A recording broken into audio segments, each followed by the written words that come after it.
Yeah. Yeah. Yeah. Super Youssef. What's happening? Gunman, what's happening, Mate, bro? I am so happy to see your face. Nah, appreciate it, bro. Appreciate it. Thank you for having me on, man. Wicked Oh, name, I love it. Gunman boxing, man. No joking around, just we don't straight we don't mess gunman. around. We don't mess around. Thank you so much for tuning into the show. It is an absolute honor, I must say, to have you on.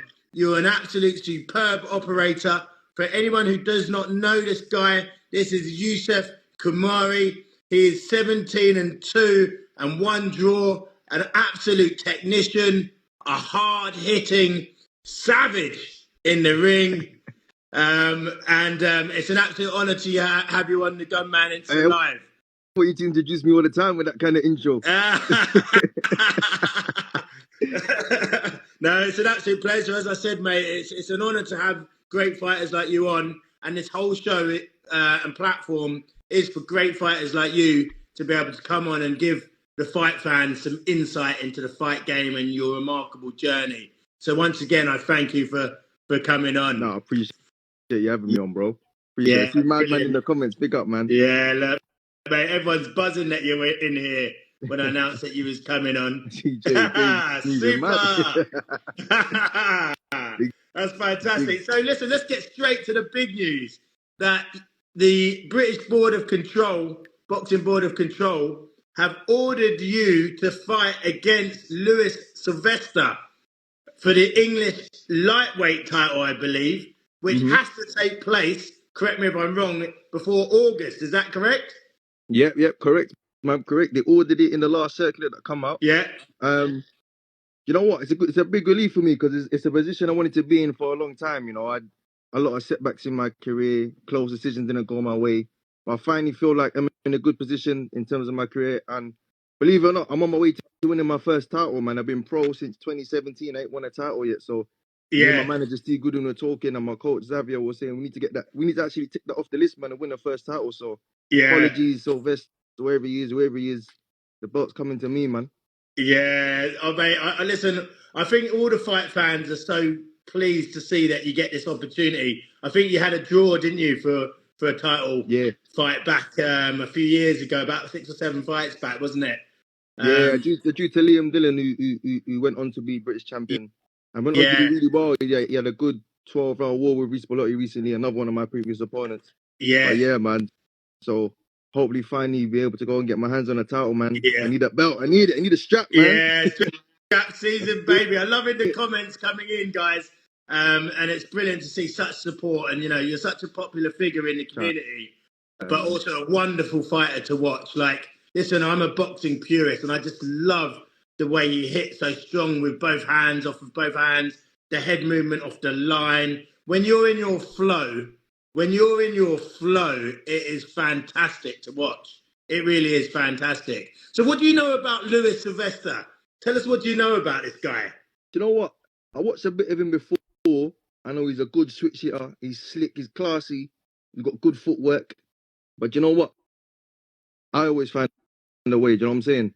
I'm a handful in front of anyone on the night. So if he does take the fight and win up in the ring, he's in for a long night's work, man. I make it tough in there for anyone, man. We get down and dirty on the inside and just go to work, bro. Yeah. I mean, listen, he's got a fantastic record too. I think he's 13-1, but his one loss has come to Sam Noakes, who's absolutely on fire at the moment, like stopping everyone. So he's got a good CV. I mean, he was bullied in that fight and put down a few times. So have you seen enough from that fight to know that you're his kryptonite? Do you know what? Nah, not from that fight, you know. I don't want to go and say, yeah, he got stopped in 2 rounds, and that means I'm going to... Nah, you know what? It's more the fights beforehand that I'm going to watch, because that fight was a bit too short for me. And, you know, Sam Noakes is a hell of a puncher, man. His punches is out of this world, so I don't really want to use that too much. He looks like he'll punch through a wall, to be you know what I'm saying? So I watched his fight. I know he had a good fight with... There was another lightweight. I think he fought on a Matchroom show. He was supposed to fight Ahmed Hatem recently. I forgot his name. We had a good long 10 rounds with him. I think it was actually for the English title. Who fought Sylvester? Yeah, he fought Sylvester. English title. Adam Cope or something like that. Adam Cope.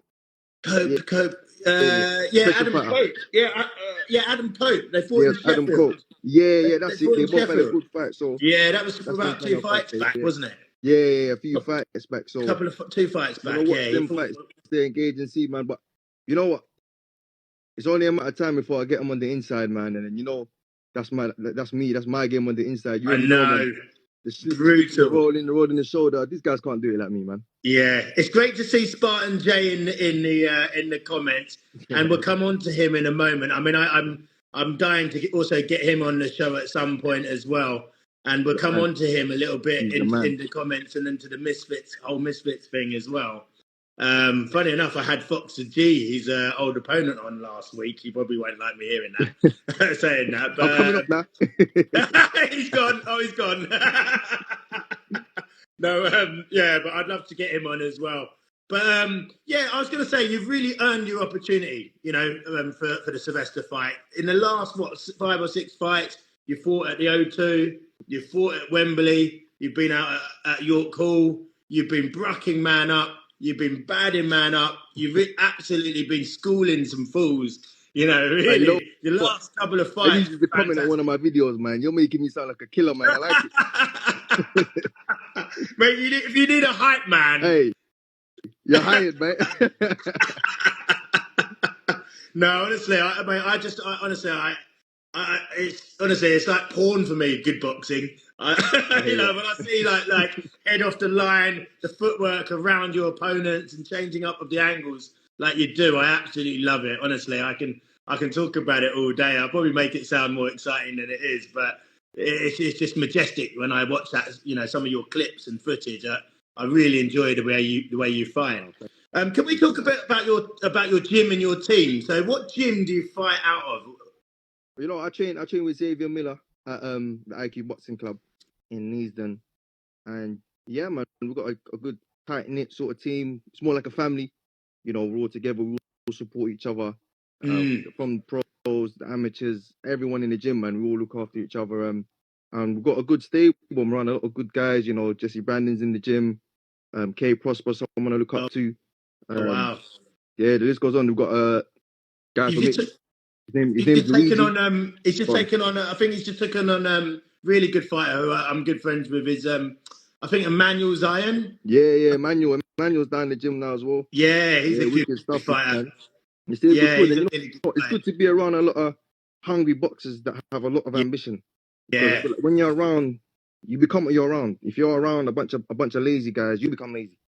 Do you know what I'm saying? But if you're around a bunch of hard workers, guys like Bilal Fawaz who trains like a machine, and Bilal Fawaz is a machine. Yeah, he's in that you want to gym be as around well, guys isn't he? training a machine and make you push yourself more. So I feel blessed to be around, not only top coaches, but top fighters that push He's you a and great push each fighter. other. Do you know what I'm saying? It's amazing, man. Yeah. Oh man, so you're Spartan's in the sparring gym all as these well. guys, are you? Pardon? You're sparring Fawaz and all these No, guys, are you? Spar's a bit too big for me.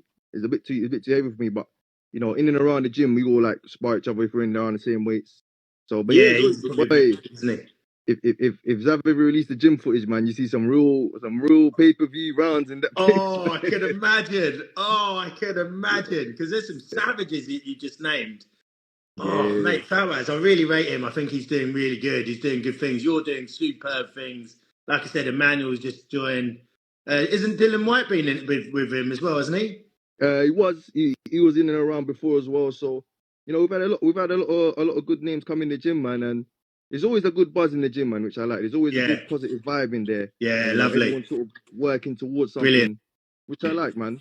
Brilliant. And Spartan J, is he also training in the gym with you guys? Yeah, man, Spartan's in the gym. He's in the gym more than some of the boxers, man. I'll be honest. Yeah. We got to kick him out the gym sometimes. He trains so much. I got to tell him, bro, it's your rest day, fam. Why are you trying to come to the gym, bro? He's like, nah, I need to train.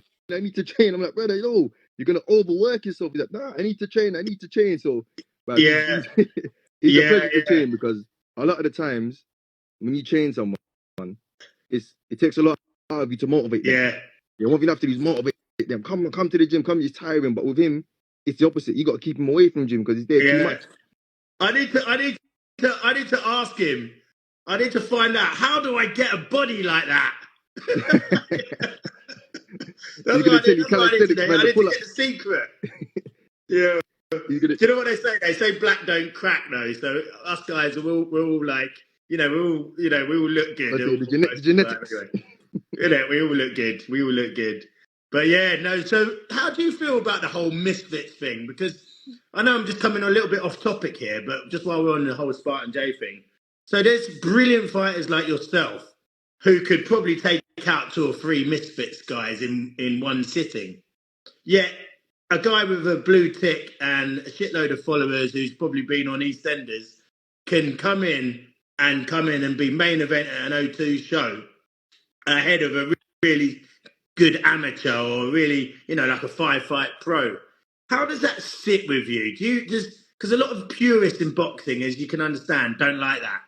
How does You know it what? how does it sit with you? I think a lot of boxing, a lot of heads in boxing have that sort of view where they're negative towards it. Mm. Misfits boxing. They're coming into boxing. They're making the money. Da, da, da, da, da. Don't get me wrong. At the beginning, I slightly had that point of view, Yeah. but down the line it changed because I thought, hold on a second here. These guys don't really box. They just come into boxing. They do other things. They do YouTube showmanship, Instagram, whatever social media they're doing. But when it comes to boxing, they're selling out Yeah. arenas. They're doing millions on the pay-per-view, millions in Yeah. sponsorship. Yet sometimes a small hall show on a Saturday night, York Hall, is Yeah. struggling. Yeah. So instead of slating them and saying, they're just coming in and taking this and taking that, we need to look at them and say, hold on, there's something they're doing that us, as in people in boxing, are not doing. Mm. And there's something we need to learn from them. Mm. How is it they can So how is it they can walk into a sport and do what boxing has been struggling to do for a long time? So I absolutely agree with you. I want to see when I see an amateur fighter or a pro saying, "Oh, look at this guy! He's walking in and he's making a lot more money than me." Well, I say, listen, you've got to have an X factor. Yeah, You know, showboat, call people out, post some training videos. Make shit happen. exactly, You know what I mean? Like you can't exactly, sit there and say, "Oh, this guy's making more money than me," and you're hoping an opportunity lands in your lap. Purists, boxing fans and fighters need to go, listen, I need to go and make shit happen. I need to go and, people slating Ben Whittaker, he's just hit 1 million followers there you because go, he shows back and he brings the entertainment. exactly. Make it happen. You got to make this. That's like what I learned from being in and around the whole misfit scene. Is they take the entertainment side of it to a whole nother level, Mm, whereas your boxing, not so much. And I mm. think boxing needs to learn from that and sort of add into the entertainment. Yeah, you can't moan that someone's making more money than you when you're just sitting on your couch doing nothing. Exactly, You have to go and make it happen. And so exactly. that's why I don't like to see boxers doing that. Although I have been to a show recently, I won't name it, but it is happening all the time, where I've seen a main event of 2 guys that can't fight. And their main event, and like their main event because they've got blue ticks, loads of followers, but I know I could beat them both in one night. Like I'm not even a pro. Like so like Yeah, I know. they've got that leg up because of they've been on a reality TV show or they've been on they're on TikTok or something. I think it just And comes as part of the. I think it comes as part of the package now of being a boxer. It's just how it's become. I feel like back in the day, maybe in the times of Duran, Leonard, and etc. etc. All you had to do was be a good fighter. Being a good fighter wasn't enough. Whereas just how it is nowadays, it's not enough. You got to be marketable.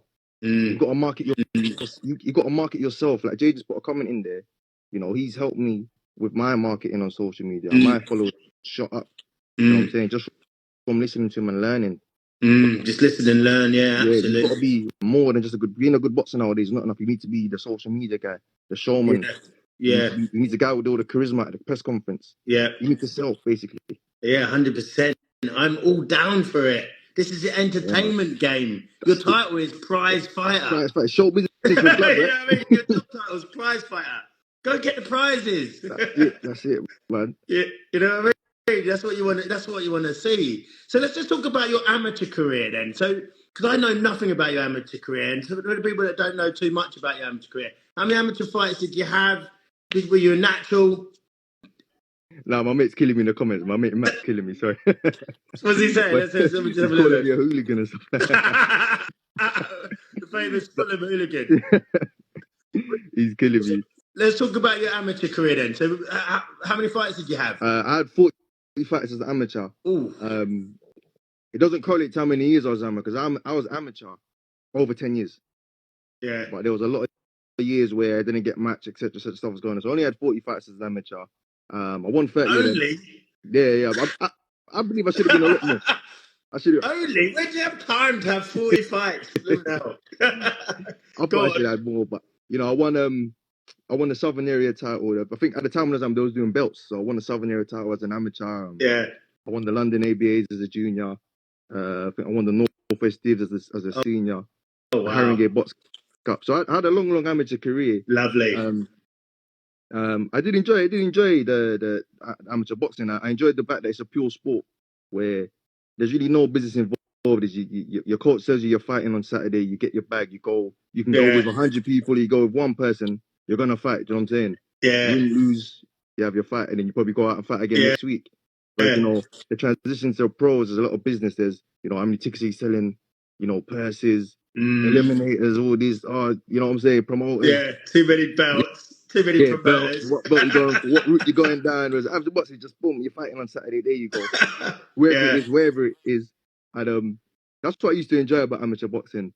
Yeah. But I thought like after the last time I went in the ABAs, I hit my ceiling with it, and I thought this is as far as I could take amateur boxing, because from when I started boxing, all I ever wanted to do was turn pro.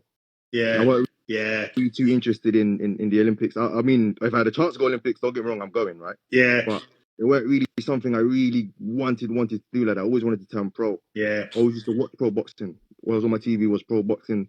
The coaches at the gym I was at the All Stars Boxing Club was that used to say, your style's too pro, you can't box that as an amateur. It was only because I'm watching a load of pro boxing, I just want to box like pros. Yeah. You hit hard. You're looking to take people out. You're not looking to score. Yeah. Because you stay on the inside and work, man. That's where I was to score, do you? You're not a fencer. Yeah, exactly. They're like, nah, it's too pro. But I'm thinking, you know what? It got to a stage, and I said, you know what? Now's the time. And I think I was 21, and I said, you know what? Yeah, it's time to make this real now. Let's go for it. You've got bad intentions, and your style really suits the pros. It really does. Let's talk about your pro debut. It was against a guy called Simas. I can't pronounce his surname. Volinias. Is it Volinias? We got mixed up. I think I got my debut had Andy Harris. And your debut was Andy Harris, was it? Andy Harris, yeah. So Andy Harris. Okay, let's have a look. I'm just going to check it. Andy Harris. Oh, York Hall, four rounder. Andy Harris, yeah. Okay, yeah, right, yeah. Andy Harris. I think it was. Okay, yeah, four rounders. You won unanimous, didn't you? Yeah, I stopped him, I think. Yeah, I can't remember now. Yeah, I stopped him in the last round. TKO. Yeah, I stopped him in the last round, man. We're going back some now, aren't we? Yeah. We're going back now. We're going back some. So he stops him. So do you remember your pro debut? Everyone always says, "Oh, blooming hell, they remember the pro debut." You know what? I remember the build up, man, and I remember a little funny story. I had a little wake up call in the beginning. So I'm at York Hall, right? I've weighed in. I've seen the doctor. It's time for me to sort out the gloves. So I'm looking for the guy that's sorting out the gloves. Walking around. Found the guy.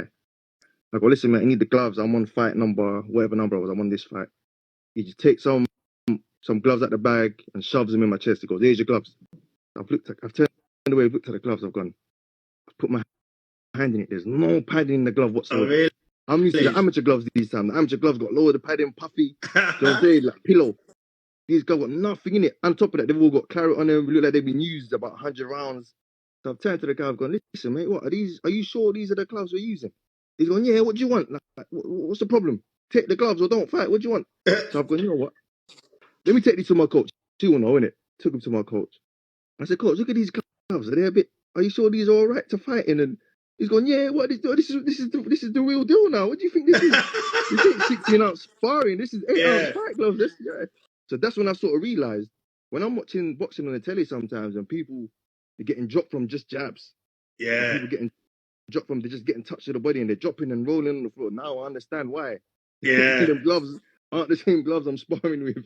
That is I'm using an absolutely amateur fight, brilliant. man. That is absolutely brilliant. And then you went on a superb run of victories. So Mm. yeah, you're right. Sorry, I was basically Andy Harris. Yeah, that was your pro debut. You went on a run. I think it was about 8 or 9 victories. I think. Mm. And then you came up against Liam Dillon. Mm-hmm. Draw. Yeah. Was it a draw in your opinion? You know what? Watching that fight back, because funny enough, I did watch it back pretty recently, because you know Liam was fighting Reece Blotti. So in the build up to that, I thought, Yeah, oh, let me yeah, watch my fight with him. And I still think I won the fight by about 2-3 rounds. I landed the cleaner punches, yeah, and I was doing the cleaner work, whereas he was throwing a lot of punches, not necessarily landing. yeah. But I would agree with that. I feel like because of my style, the judges didn't really understand. Not say understand, but they didn't really appreciate what I was doing. Yeah, Because when they see someone sitting on a rope, slipping, sliding, rolling, countering, nogging, hit, a lot like James Toney used to yeah, do, they may not see yeah. that as positive or effective. They might see it as I'm being backed up on the ropes and the It's guy's been just negative. working me, Yeah, working me, working me. But yeah. so in that sense, I feel like I won the Mm. fight. But you know what? But Age it was a it, big fight at the time for you. It was for a vacant, I think it was super lightweight title, wasn't it? it's A super vacant feather. super English Yeah, super feather title. yeah. So I guess you came out of that a bit disappointed. Definitely a bit disappointed. You know, that was meant to be my first Yeah, title. Do you know what I'm saying? yeah, So, yeah. when you've never lost or never drawn or lost before, you don't know the feeling of drawing or losing. So, No, it felt like a loss to me. yeah, I I can was meant to run imagine. around with the belt and Yeah, but you didn't muck around. You went bang straight into another fight, another 3-fight win streak, yeah, and then you started getting into your big fights, didn't you? You know, so you went to the O2 yeah, and lost a majority decision to Jorge Castaneda. yeah, Again, with that fight, it was close, wasn't it? yeah. It was close, man. I thought I edged it as well, but that fight was close. You know, I'm not really gonna say that. And you know what? That guy could hit like hell. You know. I Yeah, don't know what it was about that guy. He could punch like a chain, man. It was like an 18-wheeler hitting me, man. yeah, yeah, But it was a good fight, man. It was a good fight. It was good to be in that kind of fight. I think I learned a lot from the experience. Because yeah, I see my guy Chris, I won that fight. yeah. A lot of people telling me I Chris is won. saying, yeah, Chris is saying you won that. Yeah, hardest hit you've been in with? I'd say, yeah, the hardest hit I've been in with 100% by far. Buzzed you? Yeah, yeah, definitely buzzed me in round Yeah, 8. So, you know, it's good experience to get through that and you know, find my feet again. But I think those sort of fights teach you more than, say, fighting anyone. Do you know what I'm saying? It's yeah, better to be in that kind of fight. I'd rather have that kind of fight and lose than fight anyone and win, because that's pushed me on further now. yeah, You know, yeah. I know I always wanted to be in a war with a Mexican like that. You know what I'm saying? So Well, you've got a little bit of that Mexican style, haven't you? Like when you're in your flow, you get inside and you just let those hands go, and I they're love it in there, hurtful. man. Love it in They're there, hurtful. man. That's it, man. You love it in there. Don't you? That little, you love the mixer in there, mate, don't you? Yeah. But again, you know, you won a couple more fights, and then you had that fight against Reece Bellotti. Mm-hmm. Talk us through that fight. Do you know what? I hadn't made the weight limit. I don't want to make excuses because No, you know what? feel free to I lost. speak I as you lost. see. I lost to the better man on the day. I Yeah. lost to the better man on the day. Fair enough. Mm. But I feel like because I hadn't made that championship weight for a long time, Mm. I didn't know I'd outgrown it. Mm. By the time I realized it's too late. I was already in the mix to fight and da. So man just got, and I'm not the guy to pull out of fights either. So man just go in there and fight. Do you know what I'm saying? Mm. I thought I was winning the fight early on, and then I sort of hit a wall. You know, Yeah. Reece later on in the fight, Reece has got an engine, man. Reece's engine, I don't Engine, know, he's got insane that engine. unlimited fuel, man. They need him to power the world or something. He's a nuclear power plant, man. He just doesn't stop. So when he started going, he was going, bro. He just punches out. Yeah, I couldn't really keep up with him, so I ended up losing the fight on points. But then again, you know, a big learning curve. But Yeah. I still see it as an achievement for me because, unlike a lot of people or a lot of guys, I started boxing. I didn't start boxing on the big shows. You know, a Yeah. lot of people turn pro and turn pro. Not a lot of people, but you know, I want one of them guys that turn pro with the big shows and the big promoters and the big TV deals. I turned pro on the small circuit Mm. and I had to work my way up. It took He did, me. yeah. I didn't really get a shot on the big time till I fought Kane Baker in Gibraltar, and that was Yeah. the Was level that started deep in my career. Kane Baker, didn't he used to fight on Queensbury Boxing League? Is I that the think same guy? so as well. Yeah. I think he did, yeah.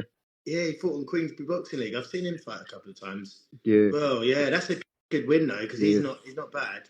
So I see it as a victory for me, because if someone like me can go from them small shows and, you know, doing the tickets, struggling with the tickets and struggling through that part of the career, Yeah. and then get into the big shows where, you know, you're on Sky or you're on the Zone or whatever it is.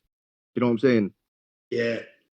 What's It Chris shows that saying? others that you Chris can is get saying there. they didn't want you to win when you fought Kane either. Yeah, no, Yeah, I mean, I felt that as well. It's true. I felt that in the build up they were sort of siding with him. I thought I was sort of brought in as maybe as an opponent. Do you know what I'm saying?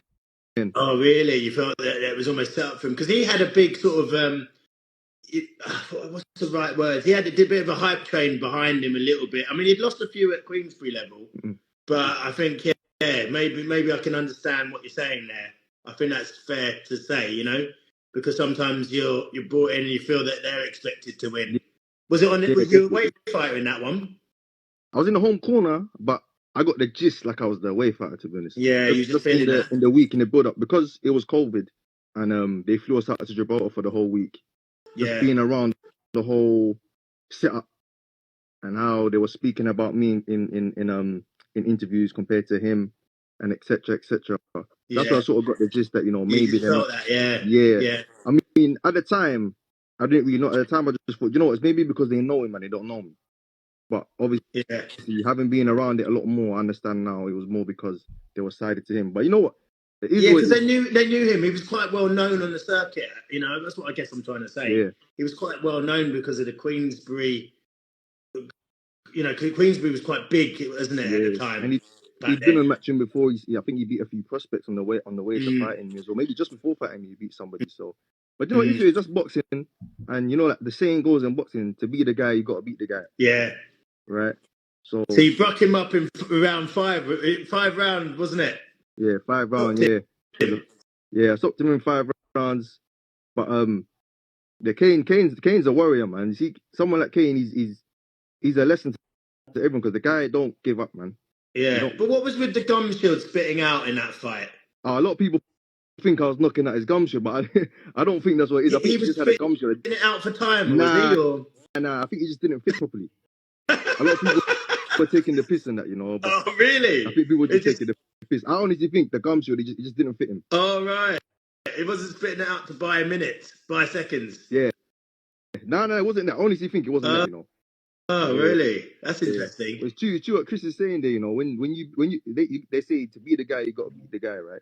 Yeah. Sometimes you beat the guy, and you're still not the guy. The guy that lost is still the guy. That's really good, Chris Crowley. That's bad, bro. Love that. Yeah, love that. That's so true. Spot on, isn't it? You know, there's a lot of politics with the boxing, and you know, it's annoying to see. So so listen, we wish you the best of luck for the Sylvester fight. I can't wait till that actually fully gets announced. Can you let me know what you think about Mike Tyson, that is, Iron Mike Tyson fighting Jake Paul? Do you know what? I don't want to be the typical boxing fan like we were talking about earlier, so it jumps up a lot of interest, because one thing you can't fault that fight for is for bringing the casuals into boxing again. Yeah. Because a lot of guys that I know that might not really be into boxing, maybe only follow me in boxing or follow the big fights, they're asking me about the fight. Yeah. Wow, Jake Paul fighting Mike Tyson, what do you think? And some people think Mike Tyson is the same Mike Tyson from the 80s. No, I mean, he was getting beaten up by Brian McBride 20 years ago. These people don't know that. They just Mike Tyson. Mike Tyson. You see his video on the pads. He's looking amazing. He's gonna knock out Jake Paul. But you know what it does? It creates a buzz for boxing. And then from there, other fights get bigger. Or from there, someone like me, my fights get bigger. More people want to tune into my fight. Yeah. Because that's more for boxing. I understand from the boxing purist point of view that it's silly. Because that's like saying Liverpool from 2005 gonna play, I don't know, Man City from today. Yeah. You know, you can't compare. In a Super Cup final. Yeah, you can't. You know what I'm saying? But I think there's positive and negatives there. is he there just for a paycheck? Is he just on the Jake Paul payroll and he's just going to roll over, get beaten up, and get paid? Or has he got a chance of winning Mike Tyson? I reckon he's got a chance, man. I think, but you know, I don't think they're seeing it as that kind of fight, man. I think they're just seeing it as a bit of fun, man. I think they both sat down and thought we can make a bit of change here, man. Let's have a go and let's have some fun, man, and make some money while we're at it, man. And hey, who can blame him though? You know what I'm saying? We do it. That's what I said, mate. Your job title is prize fighter. You can't knock a man for making prizes. That's it. You know what I'm saying? So we've just talked about that. Make opportunities for yourself, you know? Facts, that's it. You know what I mean? About promoting and marketing? Yeah. There it is, man. So what I want to do, I want to ask Joshua and Garnu. Yeah, man. What a fight that was. Yo. Didn't see that coming. Didn't see that one coming, but everyone tuned in, right? Yeah. And it builds, everyone tuned in. Boxing, bro. It builds it. Yeah, it builds it, mate. I mean, no one saw a 2-round blowout like that. Yeah, I did have Joshua for the knockout, though. I was thinking 5 or 6, actually. Yeah, I thought it was going a bit longer, but, you know, he weren't on a plating. He just came out and just... malfunctioned him, didn't he? Job, yeah. In a way, you say boxing, because if in Ghana, he did something again. The MMA guys with their ripped us, man. Oh, no. I know. But it went how it should go, though, shouldn't it? A boxer versus an MMA fighter. Exactly. Couple of quick fire questions for you, okay? You're only allowed to have one answer, all right? You're not allowed to give me Jack and Jill went up the hill story or once upon a time this happened. You just got to give me one word answers. Bit of fun, okay? All right? AJ or Fury? AJ. Conor Benn or Chris Eubank Jr.? Conor Benn. Hardest sparring partner? You got to give me some time for that one, man. I spot a lot of guys. Hey, what? Marley Mason, he was in there a minute ago. Marley, man, he's a hard sparring partner, bro. Hardest fight, yeah. Okay, hardest fight you've had so far? Pro or amateur? Reese Belotti. First round KO or 12-round boxing masterclass? First round KO. 100%. Favorite current fighter? Canelo. Nice. Slick footwork or slick head movement? Slick head movement. I love this. I'm loving this. Over uppercut or overhand right? Uppercut. Oh, nice. I love that. I love that. Short one. You're the short one on the inside. The little sneak. I love that. All right. Okay, this is a good one. World title fight or Saudi money? Can't I get both? Saudi money's like, let's say the Saudi money is like 100 milli. What are you going to go for? IBF title. You know, because you said IBF and you got the rehydration. I'm gonna say Saudi money. You know, mate, the family's got to eat. Trust me, Saudi money. That's absolutely brilliant. No, listen, thank you so much for your time today. It's been an absolute pleasure to have you on the live. Thanks for supporting the show. I really appreciate you, man. It's been an absolute pleasure. I have to come to one of your fights.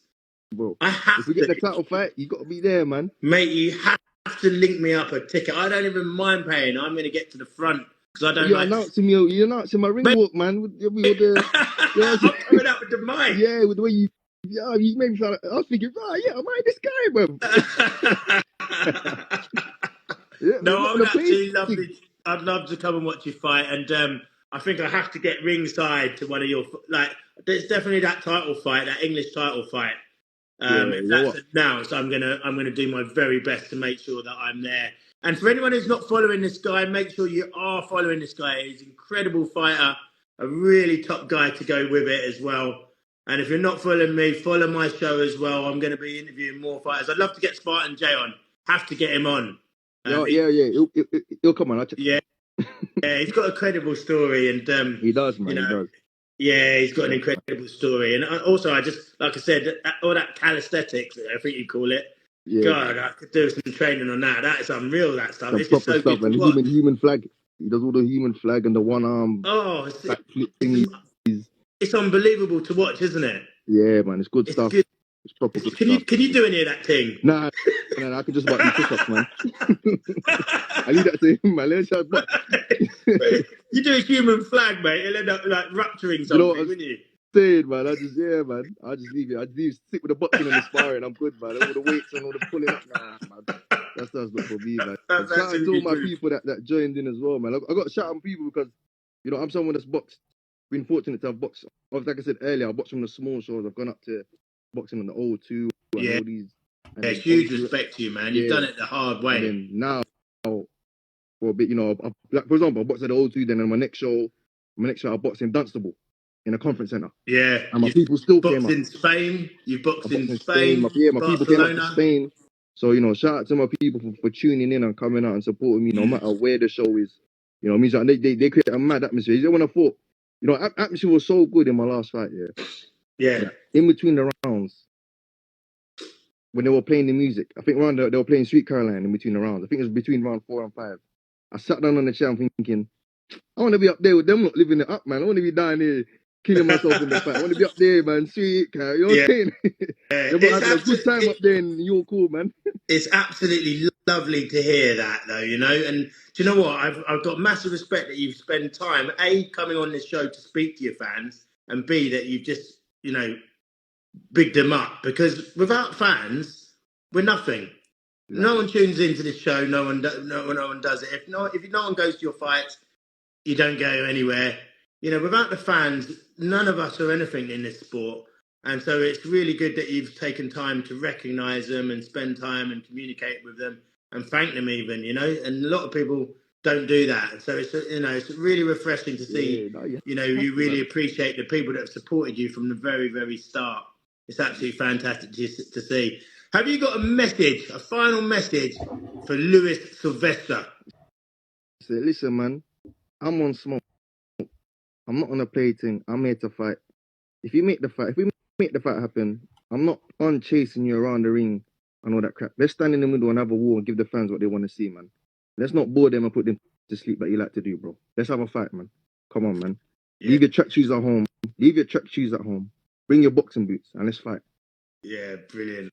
Love that. Love that. That's the perfect note to end on.